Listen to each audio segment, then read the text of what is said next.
Olá, minha gente, boa tarde.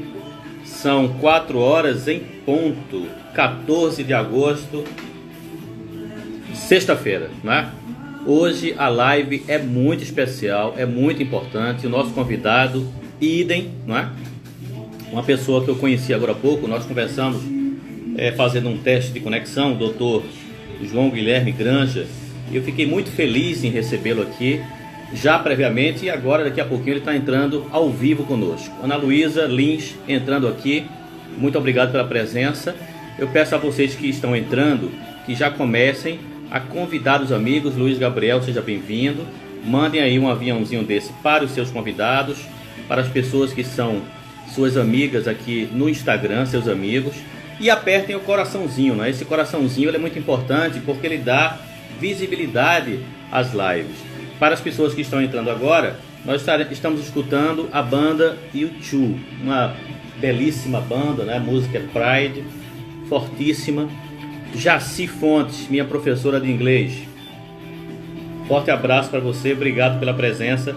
Aproveite, Jaci, pode convidar outras pessoas pela setinha e pode apertar esse coraçãozinho aí para dar visibilidade à nossa live de hoje, chamando mais gente para essa conversa super importante sobre migração. Isso, YouTube. Então, quando alguém responde do lado de lá é porque o áudio está perfeito, está muito bom.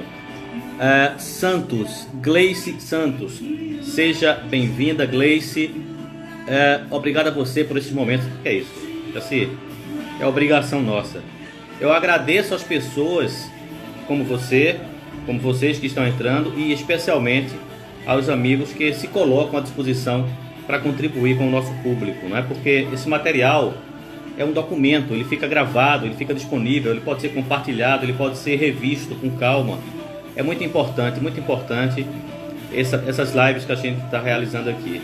Aí eu tenho um parceiro aí, que depois eu vou revelar o nome dele, a presença dele, assim, nos ajudando, nos bastidores, nos orientando, é muito importante. Bom, o nosso convidado já está aqui, Micael Silva também, seja bem-vindo. Daqui a pouco o Dr. João vai pedir para entrar na sala e aí a gente começa a saudá-lo diretamente de Washington. Ele está nos Estados Unidos, né? E vai falar sobre um tema importantíssimo para todos nós e para o planeta, para a humanidade. Essa banda é fantástica, né? Fantástica. YouTube. Em nome do amor, eu acho que você, como professora de inglês, pode trabalhar muito bem essa canção nas suas aulas. Eu sei que você já faz isso, né? Fantástico. Olha, eu estou esperando o Dr. João Guilherme entrar. Ele está longe.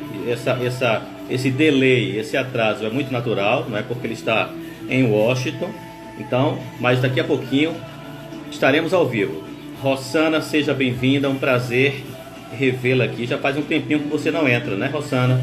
Então aproveita agora, vá apertando esse coraçãozinho aí para chamar mais gente. Atenção, Dr. João Guilherme está pedindo para entrar na conexão. No teste que fizemos agora há pouco, deu tudo certinho, foi tudo tranquilo, tá? Então vamos agora trazer o Dr. Guilherme para cá. Opa! Tudo tranquilo, meu querido? Tudo tranquilo, professor, tudo bem? Quando você entrou na sala, Dr. Francisco entrou junto. Seu amigo de escola, Exatamente. Eu até, na verdade, ia começar conectando com máscara para lembrar. Né? Eu estou aqui na minha casa, no ambiente que onde eu estou me isolando aqui, para fazer esse lembrete, fazer esse gancho com a live do Dr. Francisco. Importante, que trouxe importantes lembretes desse momento, e todos esses temas estão conectados, né? Nós somos amigos desde que temos 10, 12 anos de idade, cada um ele praticando a medicina. Muita história. Foi para o direito internacional, e a gente sempre com as mesmas, percebendo que vários temas têm conexões, né? E aí esse momento em que falar sobre saúde, falar sobre direito internacional, tem toda a conexão possível. Muito bem. Olha, Dr. João Guilherme, sempre antes das nossas lives, das nossas conversas, eu faço uma introdução trazendo dados sobre a Covid no mundo. E é muito rápido, é só a título de informação, mas acima de tudo para a gente prestar solidariedade às famílias. não deixar cair jamais no esquecimento. Enquanto isso, eu peço às pessoas que entraram agora que aproveitem aí, ó, esse foguetezinho que tem aí, ó, manda para os seus colegas e aperta o coraçãozinho para a gente garantir mais visibilidade na nossa live. Então vamos lá. Covid no mundo, hoje 20 milhões de pessoas contaminadas, infelizmente, né? Eu estou falando aqui só dos casos de contaminação. Nos Estados Unidos, mais de 5 milhões, com mais de 169 mil óbitos, mais de 169 mil casos fatais. No caso de Washington, não sei se eu acertei, não é? Eu estava olhando o mapa da Microsoft, eu acho que bate com a Johns Hopkins, não é? 1.736 óbitos. Não é? E no caso do Brasil, já passamos de 105 mil. Então a gente aproveita este momento, é um momento de dor. Todas essas vidas, elas são insubstituíveis para todas as famílias e para todos nós. Então a gente presta a nossa solidariedade, as nossas condolências. Minha gente, o nosso convidado de hoje, falando de Washington, dos Estados Unidos, e em isolamento social, é importante que se registre isso, ele é formado em Direito e Administração, ele tem mestrado em Ciência Política e ele tem também doutorado em Direito e Migrações. Ele é especialista em migrações. Eu quero lhe confessar que de uns dias para cá eu venho lendo artigos do amigo e ontem eu tive o prazer de encontrar 2 entrevistas no YouTube. Uma na Argentina, em um evento que o senhor estava lá na Argentina, e outra em um evento que o amigo estava organizando, liderando aqui no Brasil, muito importante, dentro desse mesmo tema que o senhor abraça, que é fundamental. Meus queridos, minhas queridas, nós temos a honra de receber hoje, e eu peço licença para que essa live seja em homenagem a Sérgio Vieira de Mello, que eu considero um herói brasileiro. Nós estamos recebendo o doutor João Guilherme Granja, um pernambucano, um cidadão do mundo. Com a palavra, doutor João Guilherme. Boa tarde. Obrigado, professor. Obrigado também para os nossos amigos, colegas, para as pessoas que estão nos assistindo. É realmente sempre um prazer falar. Aqui estamos realmente aproveitando da melhor forma as tecnologias que nos permitem, nesse período de isolamento, né, não nos ficarmos confinados, né, nos metros quadrados que a gente tem nas nossas casas, nos nossos jardins. A ideia é justamente que a gente consiga um diálogo sempre construtivo, assim. Então eu estou prestando atenção direto aqui na caixa de perguntas. A ideia é que realmente seja uma conversa, né? Eu vou explicar um pouco o que eu espero compartilhar aqui nessa hora, bem didaticamente também. A ideia também não é que a gente tenha uma palestra, né, monótona, monocórdica, assim, realmente que a gente possa ser pontuado pelas inquietações e reações das pessoas. Então, muito mais do que um plano, assim, de viagem, na verdade, é abrir com vocês um mapa e mostrar algumas coisas interessantes da paisagem que a gente pode conversar e isso em diferentes direções, ou seja, não tem um final da conversa planejado, não. Mas a minha ideia é o seguinte, que a gente, basicamente, eu vou compartilhar aqui rapidamente um pouco, né, como eu costumo me apresentar, para quebrar o gelo, né, especialmente. E algumas provocações, algumas ideias são importantes em qualquer contexto, assim, sobretudo especialmente indicando lugares onde vocês podem seguir aprendendo mais. Assim, eu tenho uma área, como várias pessoas da universidade, da pesquisa, da academia, tem uma área de especialidade na qual eu também não sei tudo, né? E aqui a gente está passeando por vários temas. Então, minha ideia é fazer essa breve apresentação, a gente já está conversando, depois explicar um pouco assim como eu enxergo que esses temas estão todos conectados. Está falando de crises humanitárias, está falando de crise de deslocamentos de populações, de pessoas, está falando de seres humanos que se deslocam por várias razões. Isso. Eu entendi que eu fico muito contente, né, ter colegas professores também assistindo, temos alunos do segundo grau. Verdade. De Pernambuco, como o professor falou, eu estou aqui vivendo algum tempo em Washington, mas e fazer parte da minha apresentação, eu sou um servidor público que, nesse momento, continua a servir ao público de uma outra forma. Estou afastado, né? Originalmente, vivi 12, 13 anos em Brasília e me especializei justamente em crise, problemas relacionados a direitos humanos das pessoas, e especificamente das pessoas que migram, que estão em lugares onde elas normalmente não falam a língua, normalmente não têm os mesmos direitos reconhecidos pelas próprias legislações, seja, pessoas que e muitas vezes não escolheram também esse deslocamento, tiveram que fugir, foram deslocadas de uma maneira forçada. Então, isso vem sendo que eu venho trabalhando com uma atividade tanto profissional, tanto em termos de política pública, vamos dizer assim, de desenho de programas para ajudar, para pensar na documentação, na assistência, na proteção dos direitos, como também na pesquisa, ou seja, trabalhando na pesquisa para entender melhor fatores que são mais complexos e que nem sempre a gente consegue entender em profundidade sem estar estudando. Ou seja, a importância de estar conectando a pesquisa em profundidade com a prática profissional no ambiente, ou seja, a prática profissional no ambiente de pesquisa, a prática profissional no ambiente de... Eu já trabalhei em governos, já prestei assessoria para organizações não governamentais. Hoje eu presto assessoria, eu assessoro essa organização internacional, que é uma agência de direitos humanos, que é a Comissão Interamericana, ou seja, funciona para todas as Américas, de Direitos Humanos. Comissão Interamericana de Direitos Humanos, como o nome diz, o foco é a proteção e promoção dos direitos humanos. Eu trabalho numa unidade, ajudo a fazer uma unidade especializada em migração, refúgio, apatridia. Eu vou explicar todos esses conceitos, não se preocupem, não tomem nota. Tranquilo.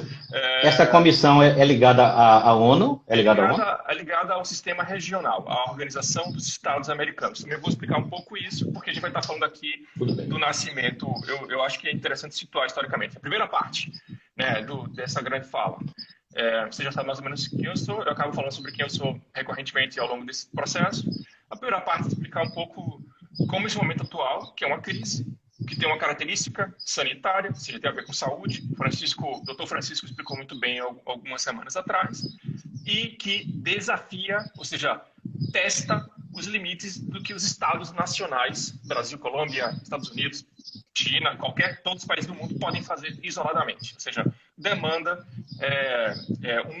um conhecimento, uma cooperação, um diálogo de organizações internacionais. Vou explicar um pouco como isso nasceu, como isso tem a ver com outras crises, né? A terceira parte disso, explicar como na região das Américas a gente tem que compartilha várias características, né? Então, fala aqui das Américas, América do Sul, Central, América do Norte, com a América Latina, que a gente vê como uma região qual o país se insere, e como essa região tem também seus mecanismos para discutir, analisar, trocar informações, que é uma parte importante do trabalho dessas organizações no contexto de crise. Então, primeira palavra que vai dar origem a essa primeira parte dessa conversa, crise, que tem a ver muito com emergência. Tem alguma sobreposição de significado, tem o que a gente entende como emergência. Quando alguém passa mal, sofre uma emergência, significa que alguma coisa de errado aconteceu para além do que o organismo dessa pessoa, a pessoa consegue resolver sozinha. A analogia funciona nesse caso também para o que acontece com cidades, sociedades, regiões, países, continentes. Vocês veem isso sendo usado o tempo todo no noticiário. Tal região está em crise, tal cidade passa por uma crise. Então, acontece uma emergência, explodiu a emergência em tal lugar. Há poucos dias nós vimos um fato que ainda vai ser inteiramente explicado, que foi essa explosão de grandes proporções no porto em Beirute, né, que trouxe uma demanda extraordinária para o serviço de emergência daquela cidade. Não só saúde, eletricidade, educação, cultura, a vida urbana como um todo é interrompida durante um certo momento até que o Estado, até que esse lugar recupere suas capacidades de funcionar. Então, primeira coisa é que uma emergência é justamente quando um evento ou uma série de eventos, um acontecimento, ele é tão grande que ele interrompe, descontinua as capacidades de uma cidade, de uma organização, de um país, de uma região, acontece por razões naturais, acontece como furacões, terremotos, tsunamis, né? Vamos aqui recuperar e olhar pela internet a quantidade de eventos catastróficos, outra palavra, catástrofe, né? Que aparece no noticiário com esse mesmo, né, conjunto de palavras. Geram emergências, provocam crises, tem que mobilizar capacidades de emergência, serviços de emergência. A gente tem no Brasil, por exemplo, crises que se originam de fatores pontuais, como também crises que se originam de fatores continuados, né? Durante os anos 40, 50, especialmente a gente viu no Nordeste grandes secas, né? Grandes períodos de seca e que se repetem numa magnitude menor, mas ainda muito séria, em décadas posteriores, e a gente vê às vezes anos onde isso acontece, que você precisa de serviços de emergência. Então a gente pensa a emergência, ela pode acontecer no sertão pernambucano, né? no Oriente Médio, nos Estados Unidos da América, na China, em todos os lugares do mundo, e demanda diferentes Na Síria, né? Na Síria, exato. E aí eu vou introduzir um outro elemento, que é também emergências surgem em virtude, crises surgem em virtude da ação humana. Ou seja, fenômenos naturais, terremoto, furacões, etc., fenômenos humanos, conflitos, guerras, ou seja, ações agressivas, né, belicosas, bélicas, né, ou seja, guerra, declaração de guerra, e outros conflitos menores. A gente tem aí conflitos de diversas escalas e que envolvem muitas vezes forças militares mobilizadas, ou seja, forças militares, farda, hierarquia, né, comando, que caracterizam um conflito militar, e conflitos que envolvem diferenças entre segmentos da sociedade que também são igualmente graves, conflitos de natureza civil, que também envolve pegar em armas, mas tem uma característica ainda mais séria, que é você não sabe quem comanda, você não reconhece a patente, né, de quem está envolvido nos conflitos. As hierarquias são fluidas ou inexistentes, ou seja, é um mundo muito mais difícil de compreender na sua complexidade normal. Demorou décadas para a humanidade entender como lidar exatamente com isso, e nós não sabemos direito como lidar com isso ainda. Qual foi esse último grande conflito em escala mundial que envolveu países de todos os continentes, forças militares, etc. A Segunda Grande Guerra é um marco nisso. E a sua magnitude, o seu tamanho, a violência, perdas humanas, o deslocamento de pessoas, vamos lembrar, né, dos danos impostos dos dois lados, né, do lado que venceu, dos aliados, como também do lado do eixo, né, que ficou notoriamente conhecido pelas práticas, né, perversas contra várias populações, como judeus, ciganos, contra todas as pessoas que eram vistas, identificadas ou se identificavam como pessoas como homossexuais, ou seja, um nível de violência que atingiu e que deslocou várias pessoas para não serem mortas, fugiram dos seus países. Volta ao conceito de deslocamento de pessoas. A gente está falando dessas pessoas que tiveram que sair dos seus lugares, de onde estavam, de onde viviam, de onde eram nacionais, por razões forçadas. A Segunda Grande Guerra, a Segunda Guerra Mundial, que termina em 1945, é um marco desse envolvimento. A gente teve outra no começo do século, ou seja, o que acontece em 1914 e nos anos seguintes é o primeiro conflito dessa escala europeia, mas um conflito de grande escala que tem uma Primeira Grande Guerra, a Primeira Guerra Mundial. A repetição das grandes guerras gera um argumento forte para que os estados criem mecanismos, espaços, organizações onde eles possam levar as suas diferenças e tentar administrá-las. E mais do que isso, criar uma rede de compromissos. Do mesmo jeito que, aí vamos relembrar todos como a Primeira Guerra ela é desencadeada por tratados secretos entre os países, entre alianças que não estão claras entre os países e que faziam com que um país tivesse que automaticamente responder à agressão sofrida por outro país, que de alguma forma banaliza a ideia de guerra, de conflito.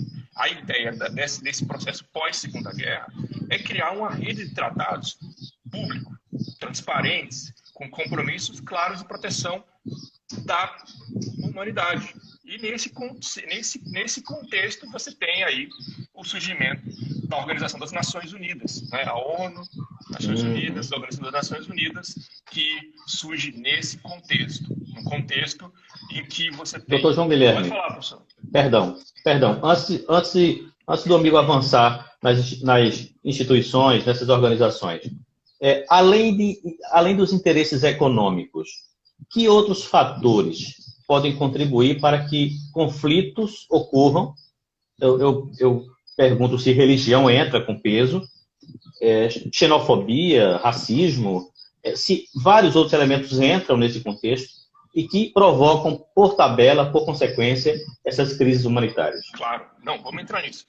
Puxa, esse período gera muitas coisas. Uma delas é pensar quais são os fatores que produzem guerras e conflitos. Ou que produzem... Olha, desculpe. Doutor Raul está dizendo que doutor Marcos de Brasília está presente. Que bom. Se quiser mandar um abraço fique à vontade, viu? Rapidamente, Marcos. Isso. Mande perguntas, Marcos. Isso. Basicamente, minha turma da quinta série está presente. Eu queria compartilhar isso com vocês, que é muito Coisa bom. boa. É bom ter amigos que aumentam o público. E voltando ao tema rapidamente, o que a gente tem essas décadas, 1940 para cá, sobretudo nos anos 80 e 90, você tem uma grande preocupação em tentar adiantar os fatores. Vou usar outro conceito. Alunos, colegas que vão fazer o vestibular, amigos, não se preocupem, procurem, anotem, procurem, há mais coisa por aí. Tentar adiantar quais são as causas das grandes ou graves violações de direitos humanos, violações massivas, grandes proporções de direitos humanos, conflitos incluídos, guerras incluídas, o uso sistemático da violência, inclusive violência de gênero durante o conflito, uma grande preocupação. Vocês sabem, uma das coisas utilizadas como considerada uma violação do direito internacional é, por exemplo, o uso sistemático do estupro, da violência sexual como uma ferramenta de tortura, né? Uma ferramenta de imposição de sofrimento. Tudo isso gera preocupações. A partir de cada um desses temas surgiu. Vou falar sobre as causas, mas importante falar. Gerou dentro do sistema das Nações Unidas e dos sistemas regionais, nas Américas, na Ásia, na África, na própria Europa, mecanismos regionais e universais. A gente fala em ONU, a gente fala no sistema universal, a gente fala nos continentes, a gente fala em mecanismos regionais para tentar antecipar e gerar alarmes precoces, alarmes antes que essas situações se desenvolvessem. Isso envolve o estudo de que fatores podem gerar guerras, conflitos e outros tipos de graves violações de direitos humanos. Um exemplo claro, um exemplo clássico, são justamente o desenvolvimento de mecanismos de prevenção ao genocídio. É onde eu vou justamente cruzar com essa pergunta do professor Luiz. O que é o genocídio? O genocídio é qualquer prática que se proponha ou implemente o extermínio ou a eliminação sistemática de membros de um grupo social, ou seja, de pessoas que possam ser identificadas de maneira real ou mesmo imaginária. Ou seja, você cria essas fantasias e as utiliza para destruir as pessoas, um grupo de pessoas. Isso pode levar à morte de milhares de pessoas.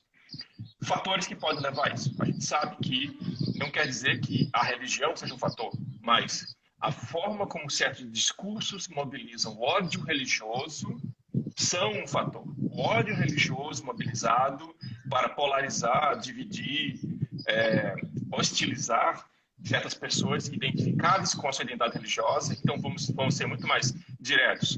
Os ataques contra a liberdade religiosa, que é uma liberdade de opinião, inclusive a de não ter uma religião, né, são um fator preocupante que estão lá, existe hoje, chamada moldura ou ferramenta de identificação de riscos, por exemplo, de genocídio, a fragmentação da sociedade em grupos, os discursos que querem fragmentar a sociedade em grupos, que querem eleger determinadas partes de uma sociedade como inimigos do resto da sociedade, ou seja, discursos de bodes expiatórios, né, como se chama, discursos que atribuem a culpa ou a responsabilidade pela pobreza ou pelo sofrimento do país a determinado grupo social, que foi o que foi feito pelo regime nazista. Exemplo. Bom, exatamente. Né, para criar um discurso. O antissemitismo, né? O antissemitismo, a homofobia foi utilizada também pelo mesmo regime, e outras fobias. Aí também a xenofobia, que é claramente uma das manifestações, infelizmente, mais sistemáticas, mais presentes de utilização do discurso de ódio. No fim das contas, o discurso de ódio é um dos fatores que devem ser olhados com muito cuidado, muita preocupação, quando surgem, especialmente de maneira sistemática, de maneira organizada, seja de cunho racial, né, de cunho religioso, de cunho nacionalista, né, ou seja, contra pessoas de determinada religião, contra pessoas de determinada pertinência a grupo social, étnico, racial, pela manifestação de opinião política, e você tem inúmeros exemplos. Um exemplo distante na história, na geografia, por exemplo, foi o genocídio na Indonésia, nos 40, 50, também focalizado na eliminação de membros naquele país do Partido Comunista Indonésio, ou seja, a identificação de determinada ideologia e extermínio dela. E a gente pode citar em qualquer parte do espectro, infelizmente, não existe um monopólio da violência, a violência radical. Ela está presente em todos os radicais, né? E ela, na verdade, qualifica o radicalismo. Quando você não deixa de simbolizar as diferenças, ou seja, quando você deixa de discutir e você passa a negar a identidade dessas pessoas vistas como diferentes. Isso acontece, infelizmente aconteceu. Doutor João Guilherme, pode falar. Eu vou lhe fazer uma provocação. Veja bem, mas fique à vontade.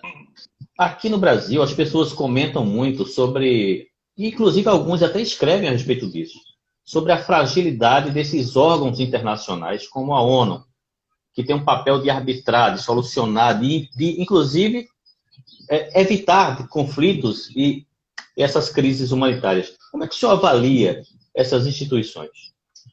Sim, assim, vamos pensar em termos, em parâmetros, né? Eu acho que o elemento mais importante é o elemento de expectativas.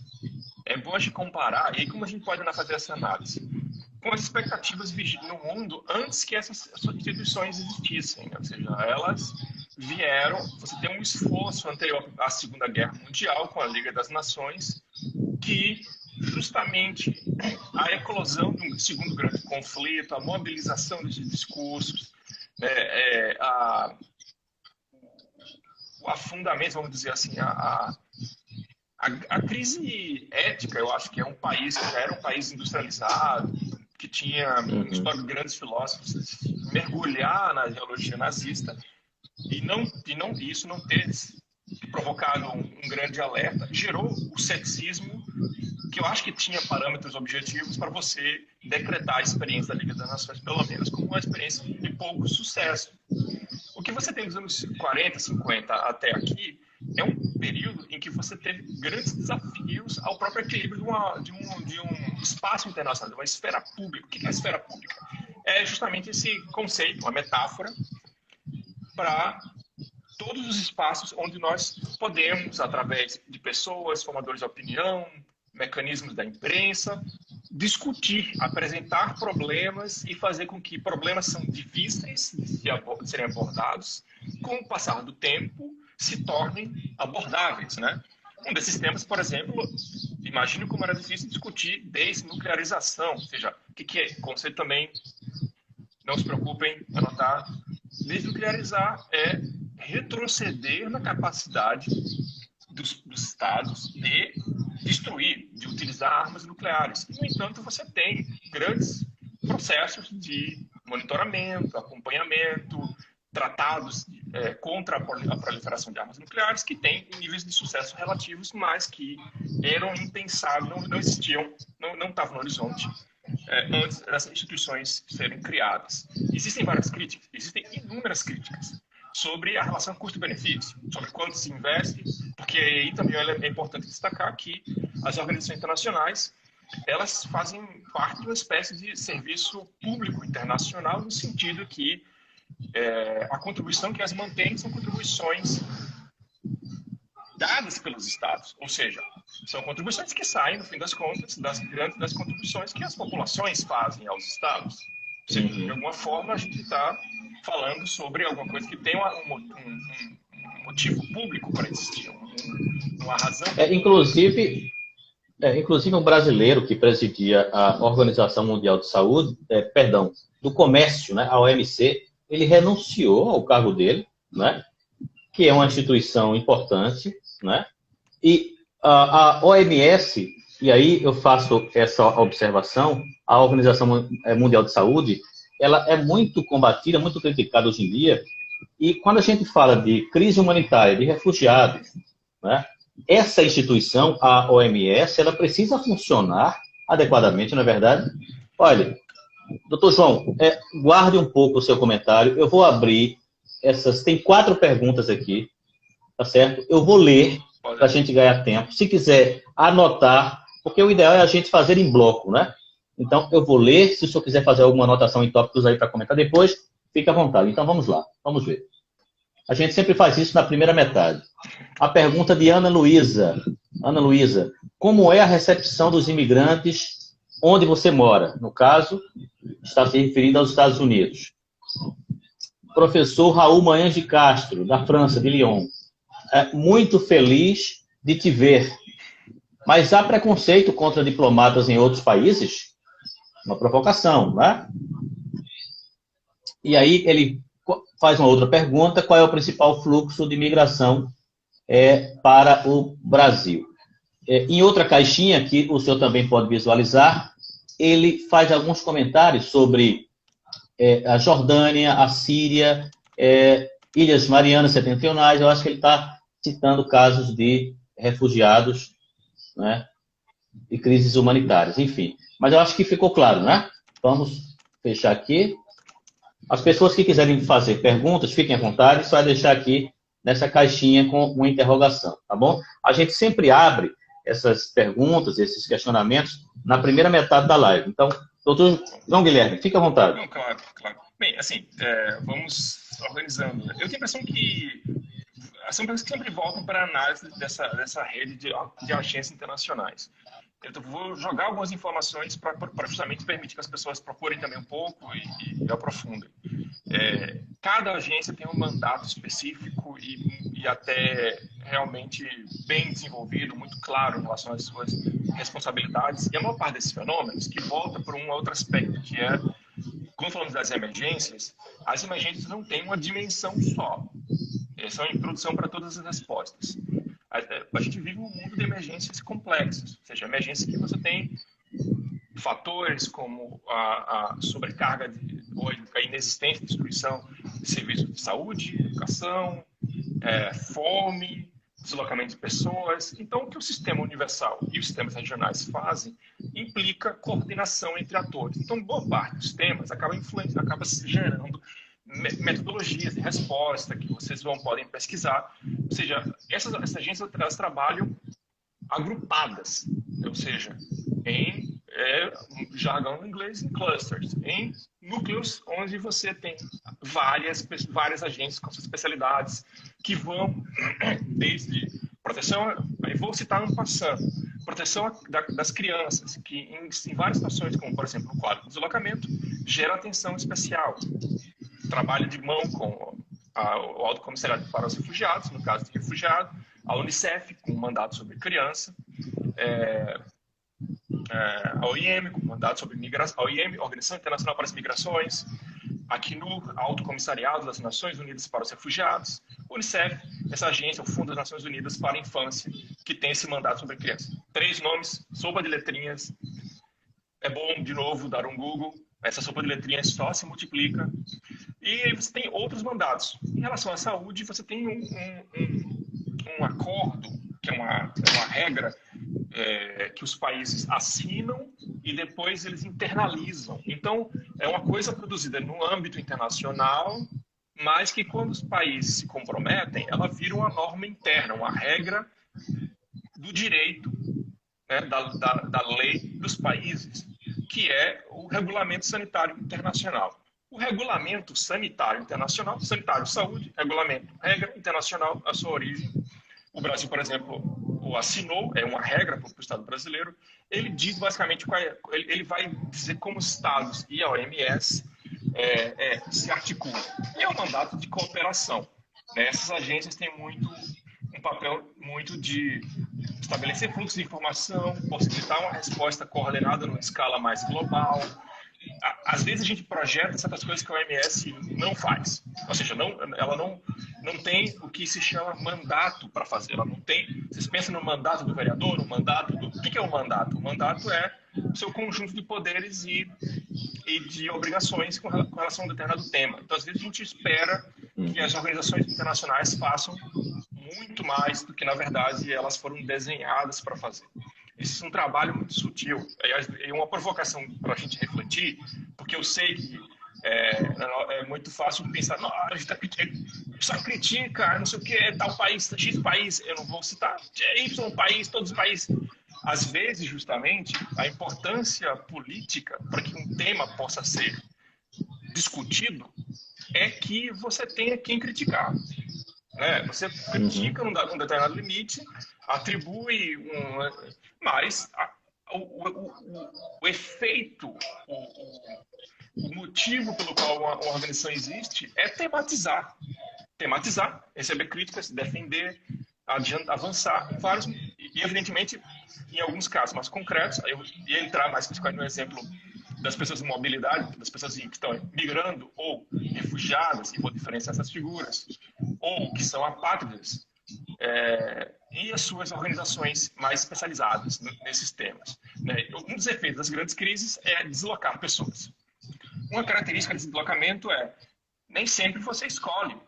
Imagina um exercício que eu acho que é muito repetido, mas que sempre que tem pessoas novas assistindo é bom repetir, imagina se você descobre que você vai ter que fugir agora. O que você leva da sua... Você está onde? Você está em casa? Então pense nisso. Assim, o que você levaria agora e para onde você fugiria se você soubesse que você não está mais seguro ou segura na sua cidade, mas pode ser também num lugar maior. Recife, vou para Olinda. Mas se você descobrir que não está seguro em Pernambuco, se você descobrir que não está seguro num país, como é que você vai sair do país? Você pode sair do país? Você está com passaporte? Você vai cruzar uma fronteira? Tudo isso acontece com milhares de pessoas, infelizmente, todas as semanas, todos os dias, e já aconteceu com milhões, para ser mais preciso, 70 milhões de pessoas atualmente vivem nessa situação de ter um deslocamento cuja natureza forçada e, portanto, não planejada. Quanto tempo demora de planejar uma viagem de verão? Planejar uma viagem para a praia. Vou para Carneiros e tal. Você não vai assim também, sem planejar. Então, agora multiplique isso por ir para algum lugar que você não sabe ainda qual é, para não voltar, porque você sabe que se voltar... E a escolha das pessoas é se voltar a ser morto, se voltar a ser presa, se voltar a ser vítima de tortura, se voltar a ser ameaçado, enfim. Essa é a natureza, essa é a definição do deslocamento forçado. Evidentemente, isso implica que a gente tem que ter mecanismos específicos de proteção. E aí tem várias linhas com relação aos direitos dessas pessoas. A gente tem, do mesmo jeito que eu mencionei no tema da saúde, um regulamento, existe um regulamento sobre o tema dessas pessoas deslocadas forçadas. O nome dessas pessoas são justamente refugiados. E existe justamente uma convenção em 51, que foi complementada depois, sobre o refúgio. Em 1951, o que estava acontecendo há poucos anos antes de 51? A Segunda Grande Guerra. Ou seja, entre 40 e 45, milhões de pessoas haviam sido deslocadas, mais de 70 milhões de pessoas. Este era, até 2 anos atrás, o maior deslocamento de pessoas que o mundo já tinha visto na sua época moderna. E que foi superado. Ou seja, hoje nós temos mais pessoas deslocadas que fugiram por diversas razões. Não é uma grande guerra, mas é as inúmeras guerras, conflitos, violência que existem ao redor do mundo. Mais gente agora do que foi deslocada pela Segunda Guerra numa máquina de destruição ativa. Ou seja, estamos num momento muito grave. É uma era em que mais pessoas se movem. E entro dialogando com a terceira e quarta pergunta, como responder a isso? Normalmente, ou seja, antes deste ano, nós já tínhamos várias dificuldades. por razões que a gente precisa entender que existe essa causa da proteção das pessoas, dos direitos humanos, e estados também são aglomerados de instituições que respondem também a comandos políticos. As populações também reagem. Existe uma necessidade de ter um trabalho que começa com sensibilizar as pessoas e populações, né, sobre a importância desse fenômeno e a sua gravidade. Então, a gente tem, por exemplo, nas Américas, historicamente, 10 anos para cá, a gente tem alguns países, são países que eles investem muito em receber pessoas refugiadas. Era isso que eu queria lhe perguntar. Sim, existe. Se tem países que recebem muito bem, que tem uma política de acolhimento melhor do que outros países, e aí eu gostaria que o senhor ficasse à vontade para exemplificar. Não, claro, existe. O primeiro aspecto disso é a própria capacidade estatal, né? Não é que os países devam ser hierarquizados. E aí eu vou entrar com outro fator para ponderar isso, que é, existem os países que têm os recursos disponíveis para poder criar esses sistemas de proteção e que fazem de diversas maneiras, e existem os países que recebem. Por quê? Porque quando você foge, vamos lá, você consegue ir muito longe? Não. Quando se foge de uma situação, os lugares mais afetados são justamente os lugares cuja característica não é a riqueza, é a proximidade com as grandes crises, conflitos, etc. Então, vou falar duas verdades, dois fatos que coexistem, os dois existem no mundo e é um mundo complexo. O primeiro é, os países mais ricos, PIBs do mundo, investem evidentemente, proporcionalmente, mais na proteção, dinheiro na proteção das pessoas refugiadas. Vem das doações dos países, a manutenção das organizações internacionais, dos mecanismos de proteção. Existem mecanismos pelos quais, por exemplo, os estados podem realocar pessoas muito vulneráveis, ou seja, pessoas que elas saíram de uma crise, foram para o país vizinho, ainda não estão seguras e precisam ser realocadas. Isso, no linguajar técnico, é chamado de reassentamento. Os países que mais reassentam. Em cima desse seu comentário, por favor, não perca o raciocínio. Quando o senhor falou sobre isso, agora aproveito, tome um copo com água, quero reforçar que vocês podem deixar perguntinha aí nessa caixinha de mensagem. Eu lembrei de um depoimento do geógrafo Milton Santos, citando Josué de Castro, quando presidia a FAO, né, que é um dos órgãos vinculados à ONU, que cuida do combate à fome e à miséria no mundo, não é isso? E aí, Josué de Castro, em algum dado momento, é desestimulado, triste, segundo Milton Santos, com a insensibilidade das grandes potências. A insensibilidade das grandes potências. O senhor acha que mudou isso? Primeiro, se o senhor concorda com Josué, e se mudou, se há, dentro desse contexto que o senhor está colocando aí. Uma coisa, né? Eu tenho impressão, eu recoloco a reflexão dele num contexto mais complexo. Porque eu tenho a impressão que, em algum momento, você evidentemente é diferente falar a obra, especialmente sobre fome, e o papel do Castro como secretário executivo, né, de uma organização internacional, está num contexto histórico. Essa mesma expectativa hoje, eu acho que ela não pode, e é um pouco o que eu tento multiplicar. Ela não pode nos levar a um cinismo. Porque, às vezes, a construção da crítica ela tem que vir ressaltando como os Estados são responsáveis. Eu tenho a impressão nisso. Assim, naquele momento, tinha uma outra conotação, que era a conotação de você ver o investimento brutal feito e que estava ali em curso na Guerra Fria, né? O contexto do José de Castro, né, nessa reflexão é justamente o de observar o contraste entre a estruturação do sistema internacional, né, que me lembra bem, e o investimento brutal feito na Guerra Fria. Uma vitória desse sistema, hoje... claro, então, vamos lá. Anos 50, contexto de José de Castro, Guerra Fria, né? Ou seja, você tem um mundo bipolar e que você tem uma retórica de basicamente amigos ou inimigos desse contexto. Escolha qualquer lado, para o nosso raciocínio não é tão importante. Mas veja, atualizando. Quando a crise da pandemia começou, da Covid-19 no mundo, muitos especialistas, até psicólogos, pensadores, filósofos, começaram a dizer o seguinte: olha, a humanidade vai melhorar, as pessoas vão melhorar. Eu entendia que também as nações, as potências, as relações entre os países poderiam se tornar mais fraternas. Agora a gente está vivendo uma guerra da vacina. Quem é que patenteia primeiro, quem é que vende primeiro, quem é que salva primeiro as suas populações? Bom, eu sou esperançoso, mas como é que o senhor avalia o momento Sim, atual? sim. Não, tem conexão, inclusive, com esse raciocínio. Eu acho que, assim, que uma visão era essa visão da retórica de inimigos a qualquer custo, assim, em que não é possível uma cooperação. Anos 50, né? Anos 50 era a União Soviética também cuidando da sua segurança interna de mil maneiras, né? Estados Unidos com um movimento macartista, ou seja, acabando com a perspectiva de uma terceira via plural política dentro do seu país. Ou seja, é nesse contexto. Mas o que eu chamo a atenção é, 7 décadas depois, a gente tem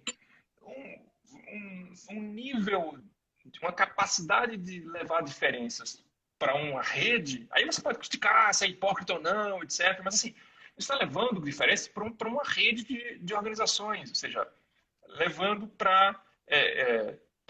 Claro, por exemplo, eu não sou um diplomata, no sentido estrito que eu não represento o país, mas assim, ao estar ajudando, apoiando o organismo internacional, estou vendo parte de uma engrenagem, de um mecanismo que tem relação com a capacidade dos estados de resolverem e receberem conselho, receberem qualificações, ou seja, se um estado, no mandato de direitos humanos, se um estado da região dá avanços, e aí eu quero introduzir também um pouco esse trabalho regional específico. Sobre pandemia, inúmeras agências, e a Comissão Interamericana de Direitos Humanos foi uma delas, publicaram diretrizes, orientações, caminhos, recomendações. Nós publicamos, a CIDH publicou em abril desse ano, no começo ainda da pandemia nas Américas, no primeiro mês, uma resolução que tem recomendações. Então, convido vocês e compartilharei na caixa de chat a recomendação, a resolução 1/2020 sobre pandemia e direitos humanos. Está em português. Maravilha. Que dá um pouco, meses atrás, um pouco essas linhas. Olha, se os estados, o que a gente pode fazer? Se os estados forem caminhando nessas direções, nós vamos elogiando, apoiando, oferecendo assessoria e também vamos relembrando essas recomendações toda vez que os estados forem se afastando delas. E isso é um funcionamento que, com muitas variações, mas acontece com outras agências. Sobre vacina, o que eu acho interessante é a gente lembrar assim, essa competitividade, ela talvez seja uma competitividade até produtiva, no sentido de que ninguém está destruindo o laboratório de ninguém. Assim, você está entendendo assim? Talvez nos anos 50 a gente tenha visto, existem narrativas, né, no contexto da Guerra Fria, de que a sabotagem industrial era, e depoimentos, documentos oficiais desclassificados, né, que se tornaram públicos, não é nada que ninguém hoje vai dizer que é mentira. Assim, houve sabotagem industrial, etc, etc. Hoje, se não é algo que você, se ocorrer, ou se ocorresse, você não apareceria no noticiário e receberia reprovação, assim, você receberia reprovação pública e esses organismos internacionais seriam parte dessa reprovação pública. Não é algo que esteja, não é algo plausível, assim, não é algo assim, vamos, sabe, assim, no mundo que tudo vira tão fácil, teorias conspiratórias, essa é uma capacidade do nosso mundo atual de dizer, não, isso aqui está certo ou está errado. No caso das vacinas, e aí eu passo adiante. Quando desenvolvermos, e aí nessa resolução número 1/2020 da Comissão Interamericana, está, por exemplo, previsto, é uma orientação, mas ao mesmo tempo isso ajuda diversos mecanismos, como a imprensa, a cobrar, como os estados a perceberem, a montarem argumentações. A necessidade de que, em todos os momentos da pandemia, durante a pandemia e no chamado pós-pandemia, né, que a gente espera que chegue logo, recuperação econômica, recuperação social, medidas sejam tomadas que não excluam dos países, de acordo com as rendas dos países, e não excluam, dentro dos países, do acesso da vacina e das chamadas terapêuticas, né, dos tratamentos. Porque a gente pensa na vacina, mas também tem aquela, pô, mas se vacinar e pegar a doença, tem que ter um tratamento garantido, né, 100%, né, sem entrar em polêmicas, mas não tem tratamento. E aí, uma coisa... Uma outra provocação. Só terminar essa aqui, porque fecha com a pergunta... Pois não. A pergunta-chave.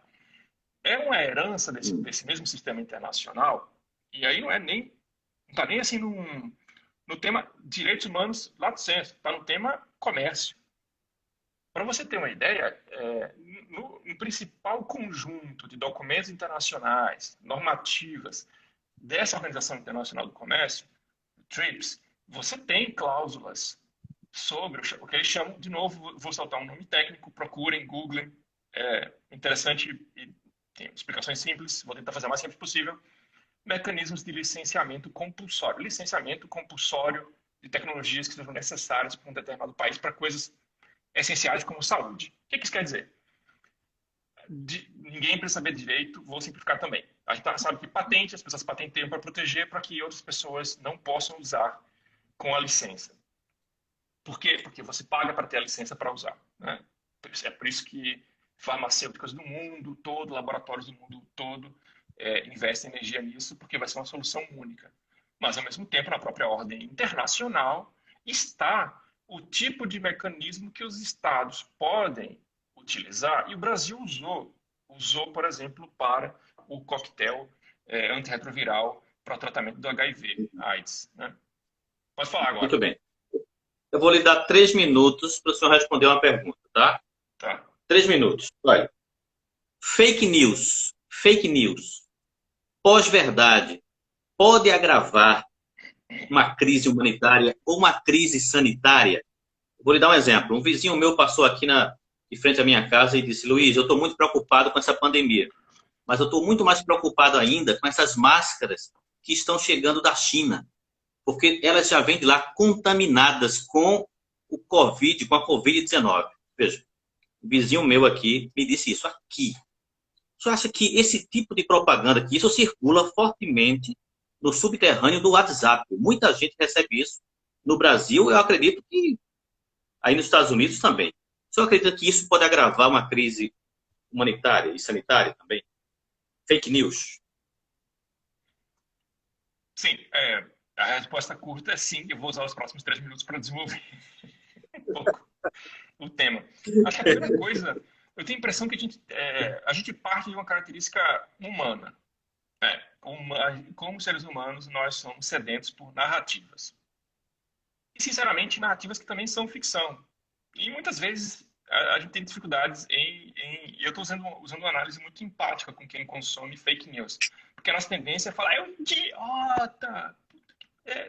Como pode acreditar num negócio desse? Vai se matar, vai matar a família. Mas, assim, a gente precisa ser empático e colocar em termos práticos de como passar do problema a uma proposição de resultado. Isso em diversos espaços que vocês podem imaginar, que eu vou continuar falando especificamente sobre saúde, para que a gente... Mas você use a imaginação para outros temas também. Nós somos sedentos por narrativas, sempre fomos. A espécie humana tem essa questão da linguagem. Você não precisa de mais nada no mundo, você pode passar fome e viver com narrativa, sabe? Isso está na base da gestão de crises. Como é que nós atravessamos crises em geral, voltando a guerras? Veja na Segunda Guerra a importância, por exemplo, das transmissões de rádio, do Churchill para a Inglaterra atravessar a crise. São exemplos distantes e positivos. Das transmissões, das gravaçõezinhas, né, do De Gaulle para os franceses, para a resistência contra os nazistas. O próprio uso da contra-informação, que é milenar, né? Um cavalo de Troia, né? Tipo, um presente. O que é um presente? O presente é uma narrativa. O cavalo de Troia é uma narrativa. Você aceita uma narrativa e às vezes ela é perigosa para você, às vezes ela te motiva. A gente precisa entender que a coisa a fazer é interagir com isso.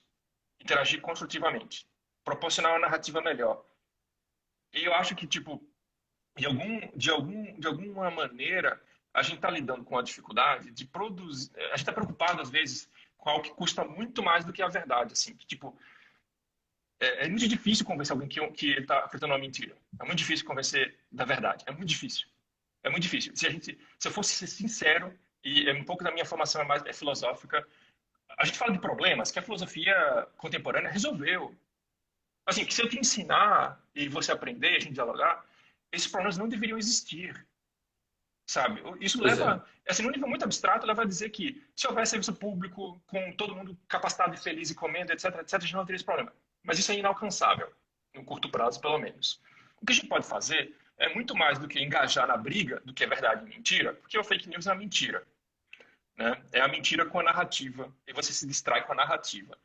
A ideia é que você proporcione narrativas baseadas em fatos melhores, mas narrativas boas, sabe? Narrativas bem feitas. E isso não nos toma tempo pensar justamente, né? Eu espero, assim, que, tipo, narrativas que sejam e que trabalhem muito menos com a razão, porque eu não acredito na razão, assim, Uhum. nesse ambiente, mas com a educação, vou terminar com isso, com a educação sentimental das pessoas, com fazer as pessoas desenvolverem ou se lembrarem dos sentimentos que existem sobre outras pessoas. Só assim a gente vai convencer que, vou falar de outro país, 150 mil mortos nos Estados Unidos é uma grande catástrofe humanitária para um país tão poderoso, que tem um PIB tão grande, que tudo é tão admirado, etc, etc. Imagina para o Brasil, que a gente também admira, que a gente também vê o potencial, etc. Né? Eu acho que assim a gente está lidando com o processo de educação pela narração, pela narrativa, muito mais do que pela verdade. Assim, vamos desistir de convencer as pessoas da verdade, vamos falar para elas desenvolver sensibilidades, mostrarem exemplos de como às vezes e é isso, emocionando, às vezes mostrando, infelizmente, a morte de pessoas queridas nos traz essa narrativa sozinho, né? Perder alguém nos paralisa o tempo, às vezes ganhar alguém, às vezes não responder com conflito, tudo isso é minha palavra fundamental. E no final das contas, Doutor Guilherme, doutor João Guilherme Granja, eu brinquei no começo, perguntei se chamaria de doutor, de senhor, e ele disse, não, pode me chamar de João. Eu disse, não, olha, protocolarmente eu vou chamar de doutor. Eu lhe agradeço imensamente. Quero anunciar para as pessoas que estão aqui agora que amanhã à tarde, às 4 da tarde, eu vou fazer uma live com uma sumidade aqui no Brasil. E também no exterior. J. Borges, cordelista, né? O homem da xilogravura, uma sumidade. Naquela linguagem simples dele, ele vai nos contar coisas belíssimas, com certeza, amanhã, às 4 da tarde, sábado, live especial. Mas eu quero lhe dizer o seguinte, eu já estava admirado, eu já estava comovido com o seu trabalho. Eu acho que o doutor Raul Manhães de Castro, ele só me indica gente, não é gente de primeira linha do ponto de vista técnico, o amigo também mas é gente que tem sensibilidade, gente que tem empatia, gente que tem compaixão. E é isso que a gente tem que valorizar nas pessoas, principalmente. Então, para mim, não adiantaria nada o seu doutorado, o seu mestrado, toda a sua competência técnica, morando nos Estados Unidos, um alto cargo no escalão da República Brasileira, se o senhor não tivesse essa empatia e não tivesse abraçado uma causa tão bonita e tão importante. Então, doutor João Guilherme Granja, muito obrigado pela sua presença aqui. O senhor ainda tem 2 minutinhos para mandar um abraço para todos os seus colegas de escola que entraram aqui. E eu agradeço imensamente ao doutor Raul por ter feito essa ponte entre nós. Que Deus lhe abençoe, ao amigo e à sua família. Fique à vontade. 2 minutos, vá. claro, bem, um abraço. Metade da live, como eu falei, é de amigos da quinta série, né? Então isso garante sucesso. Estamos em contato, gente, qualquer coisa sobre o tema, sobre a resolução que eu citei, ou qualquer detalhe. E fico contente de falar não só com os conterrâneos, mas falar, né? Visivelmente eu gosto de fazer isso. Fico feliz, eu acho que a gente tem um espaço assim que possa ser aproveitado, né? Como eu falei, usar a tecnologia para a gente não sinta o confinamento, que é real, o confinamento é real e, na verdade, é necessário, né, para exercitar competências e características que vão ser cada vez mais exigidas nesses tempos. Uma delas é o diálogo. Então, obrigado, agradeço as perguntas. Curiosamente, várias perguntas foram de pessoas que eu não conhecia, então nem precisei contar com o apoio dos meus amigos da quinta série. E espero que tenha deixado aqui uma mensagem, sobretudo de sensibilidade, para que é o que esse sistema acaba exigindo. Um ótimo dia Um para abraço vocês, um virtual. abraço.